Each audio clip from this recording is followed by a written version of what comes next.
Is Nashville, Tennessee at the 21st century. And of course, Mayor Dean has given us some information relative to the economic development of Nashville. And of course, Mayor Dean, let's see if we might pick up at that point and allow you to continue. Well, a couple other things that I think are particularly attractive about a convention center in Nashville is also the fact that we are so centrally located. I mean, we're driving distance for much of the U.S. population. We have a very good airport, good service into Nashville. So I think we're going to be extremely competitive. And I think people will want to come to Nashville for their downtown convention business.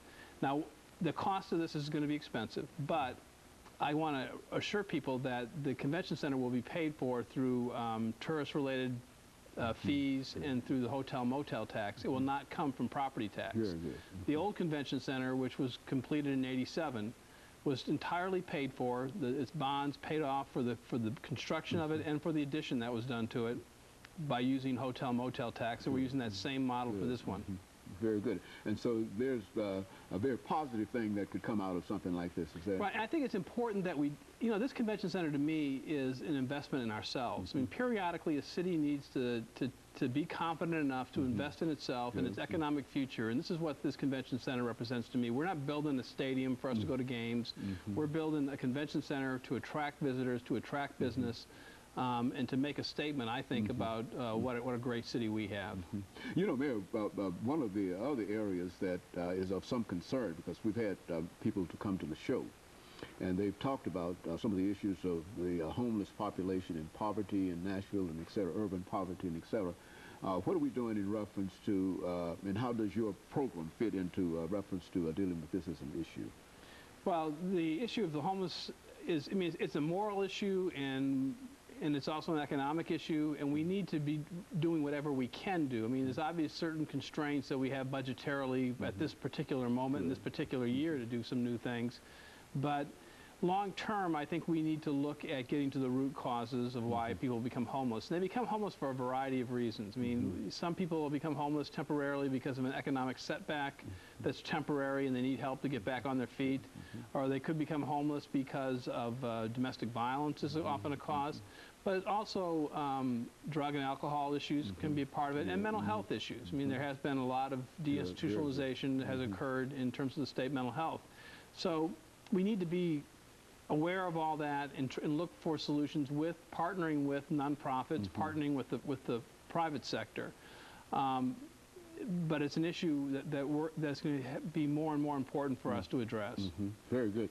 And of course, dealing with a continuation in terms of some social aspects in reference to this. There are a large number of individuals that are unemployed and without young people, and I say this specifically because in some neighborhoods the unemployment among youth is extreme. You see, right, and I think the answer to that, I mean, Nashville has, you know, Nashville, we are really blessed to have a city with a very dynamic and diverse economy. I mean, we have tourism as an industry, we have insurance, we have the music industry, we have the universities, we have the government, obviously the state capital.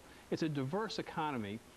But that goes back to the convention center. One of the reasons I'm excited about that is that it will create a lot of jobs. It will create a lot of jobs in the hospitality industry, which a lot of young people can do while they're in school, and it will create new opportunities. Going back to schools, though, I mean, part of the reason why we want to have good schools is for economic development, is to create a workforce, is to make our kids employable, and to have them have the education they need, whether they go to college or not, to get good jobs. So, I mean, the education system is ultimately the answer to that, I think. And of course, that brings us to the education system in a real sense, because I think that one of the real issues now has to do with education in terms of funding.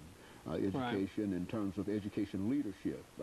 Why don't you give us some thoughts in terms of what you would like to try to achieve in terms of dealing with the This is a real unique time for Nashville. I mean, obviously we've had there's an opening for leadership at the Board of Education for the director's position. Right now, Nashville has most of the political leadership. Certainly, I'm talking about it. We have the council has been talking about it, and the Board of Education has been talking about the need to concentrate on improving schools. The business community, I think, is committed to seeing schools improve, because they know that for us to expand, for us to grow, we need to have the good schools. Nonprofits, churches are all interested in education. We've got a great governor who is, I think, is committed to public education more so than anybody else in the state. So we have all those things going for us right now, and we need to take advantage of it. Now, we have challenges. The good news is we've made a lot of progress in K through 4. Reading scores are up. We have 2 public high schools that are ranked in the top 50 in the entire country, which is an incredible achievement. But in the summer of 2007, our school system, 13 schools, were placed on what's called corrective action by the state, that we were not meeting our goals under the No Child Left Behind legislation. And so we need to get that fixed. And we need to keep kids in school. We have a couple schools with high dropout rates, and we need to focus on that. We need to be innovative. We need to be open to new ideas. And we need to be willing you know, to just do what we need to do to give our kids the education they deserve. And of course, the selection of this new leadership that we're talking about might be given the authority